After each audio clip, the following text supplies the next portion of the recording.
Përmbledhja e ngjarjeve kryesore të ditës në Radio 7. Ish-krerët e ushtrisë çlirimtare të Kosovës kërkojnë pafajësi në përmbyllje të procesit gjyqësor në dhomat e specializuara në Hag.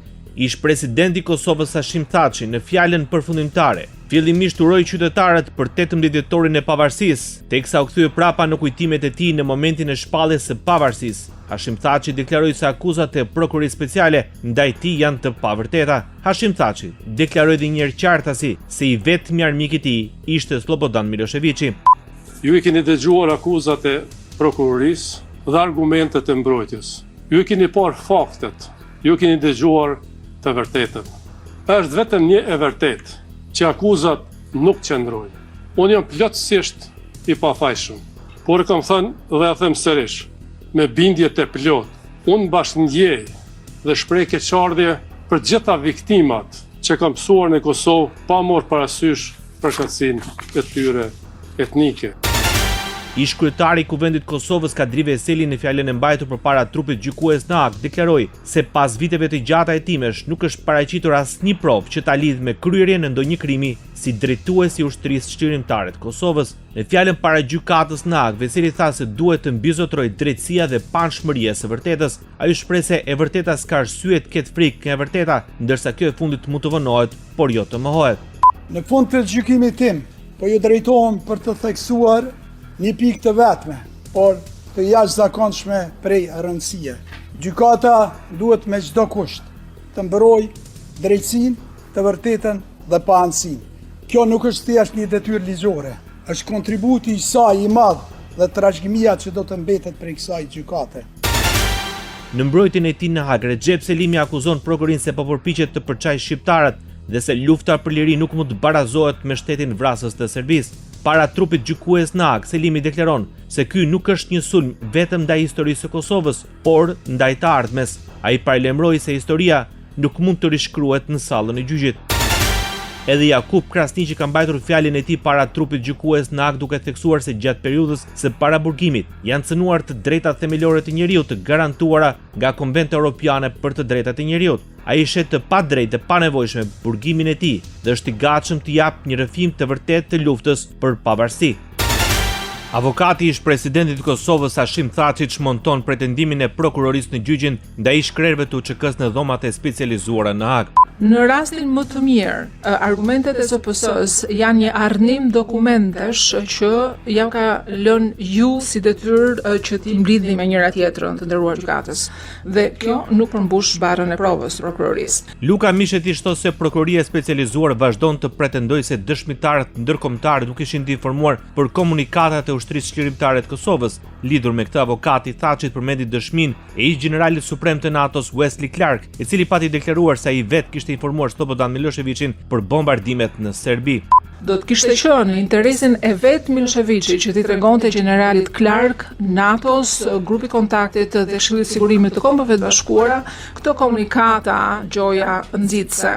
Në qoftë se ai dhe shërbimit e tij do të besonin se këto komunikata do të jepnin një kontribut domethënës dhe krimeve të luftës dhe krimeve kundër njerëzimit. Në sallën e gjyqit ishin të pranishëm gruaja dhe djali i Kadri Veselit, gruaja dhe vëllezërit e Recep Selimit si dhe djali Jakub Krasniqit. Avokati Jeffrey Roberts përmbyll fjalën e mbrojtjes së Recep Selimit. Ai deklaroi se prokuroria e Hagës ka prova në mbështetje të akuzës. Pa aftësia e prokurorisë për të bërë dallimin mes pretendimeve dhe provave është po aq shqetësuese në këtë fazë të procesit gjyqësor, saqë është edhe befasuese. Por madje edhe pa aftësia për të trajtuar pikat e tjera që janë ngritur në lidhje me NKP-n, theksojnë mungesën e qartësisë dhe besimit që ka vetë prokuroria.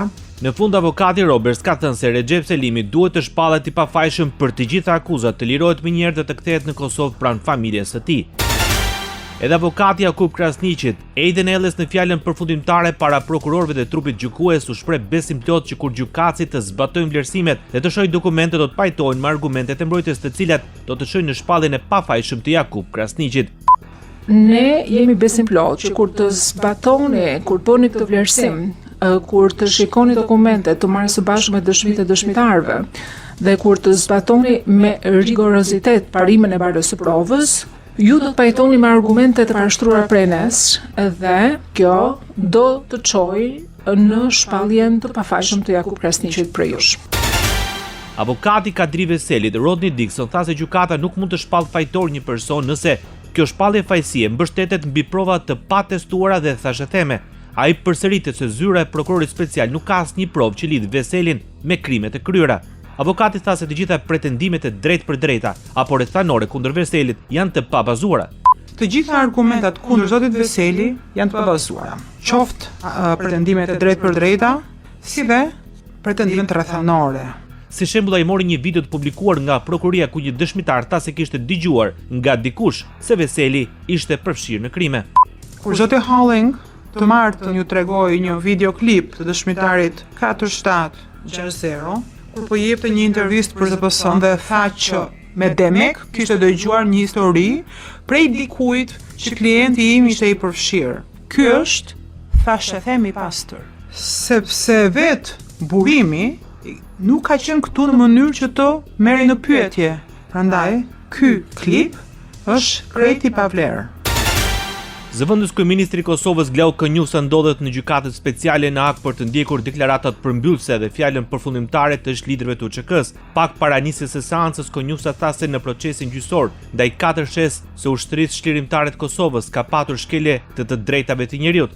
Sipas tij, kjo drejtë u shkel në mënyrë të dhunshme sepse prej 5 vitesh e 3 muajsh 4 sha qëndron larg familjes dhe shtetit. Unë pretendoj dhe gjithë pretendojmë së bashku që u shkel e drejta elementare e njerëzit, e cila mbrohet edhe me konventën e Kombeve të Bashkuara, edhe me konventën evropiane të drejtave të njerëzit, por edhe me kushtetutën tonë. E kjo është e drejta që personi të gjykohet në kohë të arsyeshme. Kjo e drejt ma mërmenja që u shkel në mënyrë dhunshme, sepse janë bërë 5 vite 3 muaj që këta drejtues të ushtrisë qlirimtare të Kosovës mbahen të izoluar.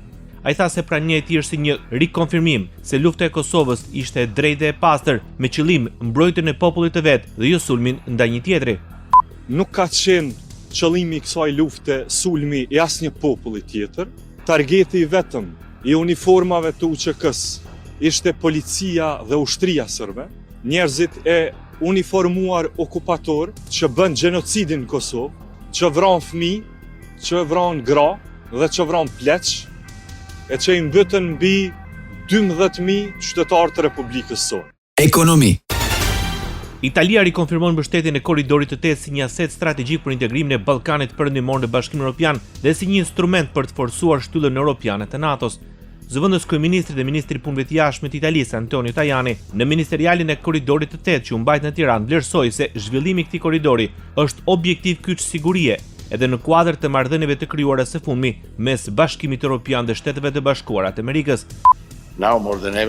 Sot më shumë se kur, përfundimi i korridorit të 8 është një objektiv kyç sigurie, sepse ky korridor mund të sigurojë lëvizshmërinë ushtarake përmes detit Adriatike e detit të Zi, që është helbësor për Bashkimin Evropian, por edhe për NATO. Koridori i 8 është një instrument i rëndësishëm për të forcuar shtyllën europiane të NATO-s. Në qoftë se duam të jemi më të rëndësishëm, në qoftë se duam të flasim me amerikanët në të njëjtin nivel, na duhet të forcojmë shtyllën e NATO-s.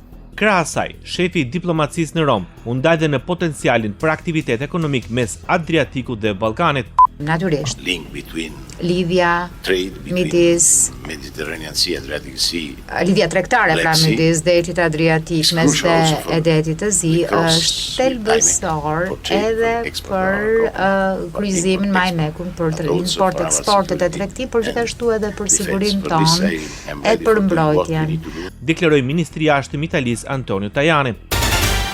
Ministrja për punët e jashtme e Shqipërisë Elisa Spiropali gjatë ministerialit për korridorin e 8 mbajtur në Tiranë nënvizoi rëndësinë që ka për NATO-n përfundimi i tij.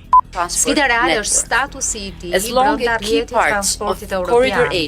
Për aq kohë sa pjesë kryqëzit korridorit të 8 mbeten jashtë rrjetit TEN, atëherë korridori nuk mund të tërheqë shkallën e financimit dhe përparësisë politike që meriton. Për realizimin e tij, ministra Spiropali listoi disa nga projektet e nisura dhe të përfunduara nga Shqipëria.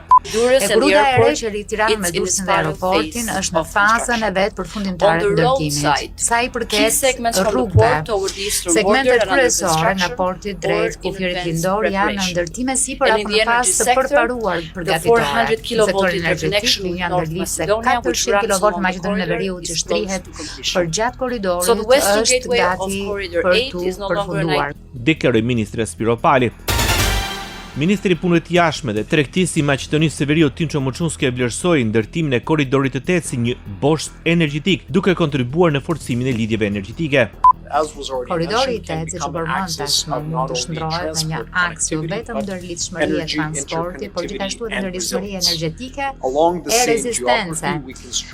Përgjatë së njëjtës gjeografi mund të forcojmë lidhjet energjetike, të mbështesim stabilitetin e rrjeteve dhe të ndërtojmë infrastrukture që e bëjnë tranzicionin energjetik më të qëndrueshëm. Ne dimë që goditjet energjetike janë tashmë goditje strategjike. Dhe vendet që janë më të mirë lidhura rimëkëmben më shpejt, deklaroi ministri Tinço Muçunski. Iglitafa merr zyrtarisht detyrën në krye të Agjencisë Kombëtare të Shoqërisë së Informacionit. Gjatë prezantimit të drejtorit të ri, kryeministri Edi Rama premtoi rritjen e pagave me qëllim që të vijojnë të japin kontributin e tyre në institucion pavarësisht çështjes së hapur nga SPAK. Ne vendosur të ndërhyjmë në legjislacion dhe të bëjmë një rritje domethënëse të pagave tuaja, për t'ju thënë që ne ju kemi shumë të çmuar, ne ju kemi shumë të shtrenjtë. Ne nuk duam që ju ta braktisni shërbimin publik, ne nuk duam që ju talentin tuaj ta vini në dispozicion të sektorit privat. Ndërsa nuk munguan dhe kritika ndaj mënyrës se si funksionon sistemi i drejtësisë dhe më konkretisht Prokuroria Speciale kundër krimit të organizuar dhe korrupsionit. Në këtë revolucion ne jetojmë një fazë kur nuk është prezumimi pafajësisë ai që udhëheq veprimtarinë e të gjithë atyre që duhet ta transformojnë këtë sistem në një sistem të drejtë dhe demokratik, po është prezumimi fajësisë. Ndërkohë që të gjithë prezumohen të fajshëm dhe të gjithëve ju kërkohet të tregojnë. Drejtuesi i Agjencisë Kombëtare të Shoqërisë së Informacionit Milinda Karçanaj u doroi pasi ndodhet në arrest shtëpie në kuadër të hetimeve të SPAK për abuzime me tendera. Ministri e Ekonomisë dhe Inovacionit Delina Ibrahimaj gjatë paraqitjes së drejtorit të ri të Agjencisë Kombëtare të Shoqërisë së Informacionit Iglitafa kërkoi që për vitin 2026 fokusi të jetë në zhvillimin e platformës e-Albania 2.0 me qëllim shtrirjen e plot edhe në pushtetin vendor, si dhe ofrimin e shërbimeve proaktive të bazuara në ngjarje jetësore me qëllim reduktimin e procedurave dhe lehtësimin e aksesit për qytetarët dhe bizneset. Një tjetër prioritet madhor mbetet modernizimi i portalit të prokurimeve publike si një hap i rëndësishëm drejt rritjes së transparencës, efikasitetit dhe integritetit në menaxhimin e fondeve publike. Ju jeni duke punuar intensivisht për e-Albania 2.0, e cila do të jetë një tjetër inovacion në ofrimin e shërbimeve, do të ketë shërbime të cilat janë proaktive, të cilat i shërbejnë atyre që quhen real life events. e-Albania do të shtrihet në të gjithë pushtetin vendor, pra nuk do të jetë vetëm për shërbimet në nivel të qeverisjes qendrore, por edhe të qeverisjes vendore. Kemi sfida të mëdha në pipeline si portali i prokurimeve publike. Aktualitet. Menjëherë pas ndryshimeve në kodin e procedurës penale të propozuar nga Partia Socialiste, kryetari i Parlamentit Niko Peleshi priti në zyrë të ngarkuarën me punë të Shteteve të Bashkuara të Amerikës Nancy Van Horn. Në njoftimin e shpërndarë për mediat nga zyra e kryeparlamentare thuaj se Shqipëria mbetet angazhuar për të kontribuar në paqen, sigurinë dhe stabilitetin rajonal dhe global, duke forcuar më tej rolin e saj në arkitekturën euroatlantike të sigurisë. Në kuvend me të ngarkuarën me punë të Shteteve të Bashkuara të Amerikës Nancy Van Horn mbi partneritetin strategjik mes Shqipërisë dhe SHBA-s, veçanërisht në fushat e sigurisë dhe mbrojtjes, shkruan Peleshi. Takimi i radhës i Nancy Van Horn është me kreun e grupit parlamentar të Partisë Socialiste Tauland Balla. Ecësuria e bashkëpunimit bilateral, prioritetet e përbashkëta dhe mundësitë për thellimin e partneritetit në sferat me interes të ndërsjellët ishin temat për të cilat biseduan kryeministri i Maqedonisë së Veriut Histra Mickovski me ushtruesen e detyrës si ambasadore e Shteteve të Bashkuara të Amerikës Nikola Varnes. Përmes rrjeteve sociale, Mickovski informoi se takimi ka kaluar në frymë miqësore dhe angazhim të përbashkët për forcimin e mëtejshëm të marrëdhënieve. Biseduan për avancimin e bashkëpunimit bilateral, prioritetet e përbashkëta dhe mundësitë për thellimin e partneritetit në sferat me interes të ndërsjellët, deklaroi kryeministri Mickovski. Ish ministri për çështjet europiane Orhan Myrtezani do të jetë ambasadori i ri i Maqedonisë së Veriut në selinë e NATO-s në Bruksel. Ai është një nga 9 ambasadorët e rinj, emrat e të cilëve janë miratuar në mbledhjen e qeverisë. Emrat e tjerë për ambasador janë diplomat karriere që prej vitesh kanë punuar në Ministrinë e Punëve të Jashtme. Sipas ligjit, në Republikën e Maqedonisë së Veriut, të 9 kandidatët përpara se të emërohen ambasador duhet i paraqesin planet e tyre përpara Komisionit për Politikë të Jashtme në Kuvend, ndërsa më pas presidentja Gordana Siljanovska-Davkova do t'i dërgojë zyrtarisht në mision diplomatik. Sipas burimeve, lista ambasadorëve të rinj është harmonizuar mes presidentes Siljanovska, Ministrisë së Punëve të Jashtme dhe qeverisë. Me herët janë bërë të ditur dhe emrat e Veli Tërpevski si ambasador në Tiranë dhe Fadil Zendelit në Kopenhagen. Kërkesa e studentëve në përdorimin e gjuhës shqipe në Republikën e Maqedonisë së Veriut vendosi në lëvizje dhe inspektoriatin e përdorimit të gjuhëve. Ushtrohet kontroll në Ministrinë e Drejtësisë pasi ministri Igor Filkov vazhdon të refuzojë dhënien e provimit të jurisprudencës në gjuhën shqipe. Procedura pritet të zgjasë jo më shumë se 30 ditë. Jemi në procedurën e mbledhjes së dëshmive për gjendjen faktike, materialet për mbarvajtjen e provimit të jurisprudencës, duke filluar nga kërkesa, procesverbalet, akt vendimi për formimin e komisionit, këto të gjitha janë kompetencë e Ministrisë së Drejtësisë, tha inspektori në inspektoriatin e përdorimit të gjuhëve Fitim Ramadane. Ndoqët edicionin informativ të lajmeve në Radio 7, zëri pozitiv i qytetit.